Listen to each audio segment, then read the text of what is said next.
When we add two polynomials together, we will just want to combine like terms. So I've got 7x cubed and negative x cubed here, and it looks like 3 is my highest degree. So I say 7x cubed minus x cubed will give me 6x cubed. I don't have any x squared in my first polynomial, but I do here, so I add my 8x squared plus 2x plus 2x will give me a positive 4x, and a negative 1 minus 6 will give me a minus 7. So altogether, I have 6x cubed plus 8x squared plus 4x minus 7. Same idea with the second problem. We want to combine like terms.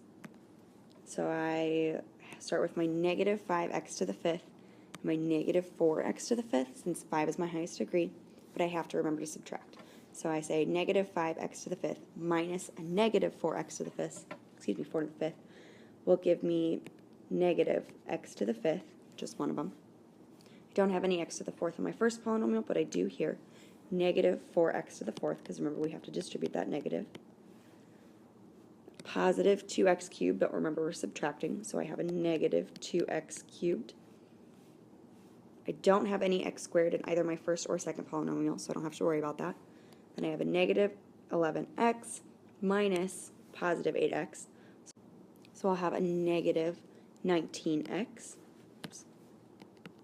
minus 19x, and then I just have my 12 minus negative 1, so that'll give me a positive 13. So I have altogether negative x to the fifth minus 4x to the fourth minus 2x cubed minus 19x plus 13. When we multiply two polynomials together, we have to remember to distribute. So I'm going to multiply my 2x times each term in the second polynomial, and same thing with my negative 1. So I'll start 2x times a negative x squared is going to give me a negative 2x cubed. 2x times 5x is going to give me positive 10x squared. And 2x times 5 will give me plus 10x. And I do the same thing with the negative 1. Negative 1 times a negative x squared is going to give me a positive x squared. Negative 1 times 5x minus 5x. Negative 1 times 5 minus 5. And now we combine like terms. So I don't have anything to match with my x cubed, so I just have minus 2x cubed plus 10x squared plus 1x plus 11x squared plus 10x minus 5x plus 5x minus 5. So negative 2x cubed plus 11x squared plus 5x minus 5. Same thing with the next problem. We want to multiply the 4x times each term and then the negative 5 times each term. So 4x times a 2x to the fifth, multiply the coefficients, multiply the x's. I've got an 8x to the sixth. 4x times positive x cubed, I've got a positive 4x to the fourth. 4x times a negative 1 minus 4x. Negative 5 times 2x to the fifth, negative 10x to the fifth. Negative 5 times x cubed minus 5x cubed, and negative 5 times negative 1 is a positive 5. And since we don't have any terms that we can combine, we're just going to write it in standard form. So I have 8x to the sixth minus 10x to the fifth plus 4x to the fourth minus 5x cubed minus 4x plus 5. And I'm going to write underneath minus 4x plus 5. And that's your answer. When we divide using long division, we have to do the same thing that we would do when we're doing long division of regular numbers as well.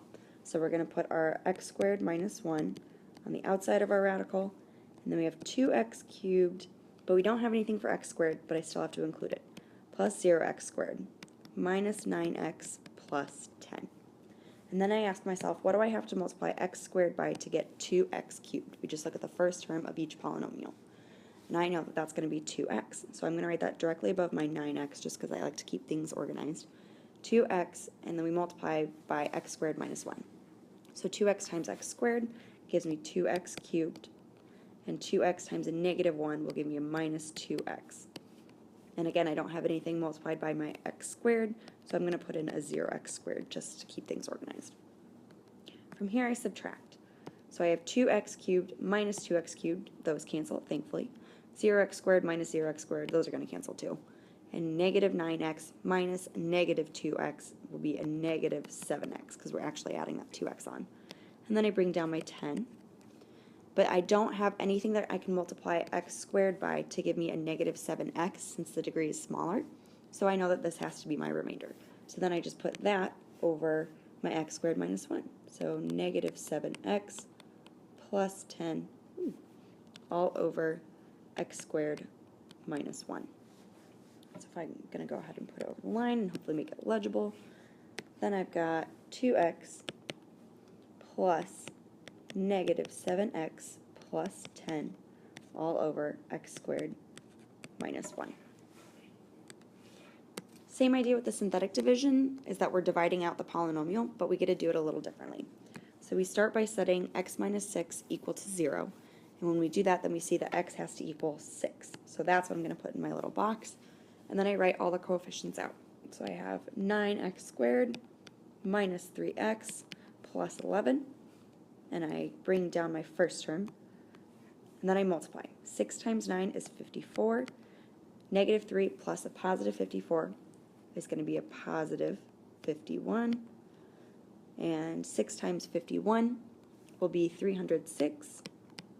When we add those together, we get 317. And that's my remainder. So I'm going to box that off and put my little r. Since we started with a 9x squared, I know that my degree of my answer is going to be 1 less.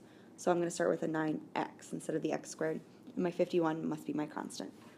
So I have for my final answer 9x plus 51 plus my remainder 317 over what we divided by, which was x minus 6. So that's your answer. Same thing with this next one. I'm going to go ahead and do synthetic division because I find that a little easier, but you should end up at the same answer. So x minus 2, set that equal to 0, and I get x equals negative 2, so that's what I'm going to put in my box. And then I have 3x to the 4th, but I don't have any x cubes, but I still have to account for them. So I have 0x cubed minus 2x squared, no x's, and a positive 1 for my constant. Bring down my 3. So I have negative 2 times 3 will give me negative 6. Add those together, negative 6. Negative 2 times negative 6 is going to give me a positive 12. When I add negative 2 and 12, I get a positive 10. Negative 2 times 10, negative 20. Add that to 0, negative 20. Negative 2 times negative 20 is a positive 40. So that means my remainder is 41. Now I go back and I say, okay, I started with an x to the 4th, so I'm going to go 1 degree down. So this one is an x cubed, this one's x squared, this one's x, and negative 20 is my constant, with 41 being my remainder. So if I write that out neatly, I have 3x to the 3rd minus 6x squared plus 10x minus 20. And then I can't forget about my remainder, so I have plus 41 over whatever I divided by, so x plus 2.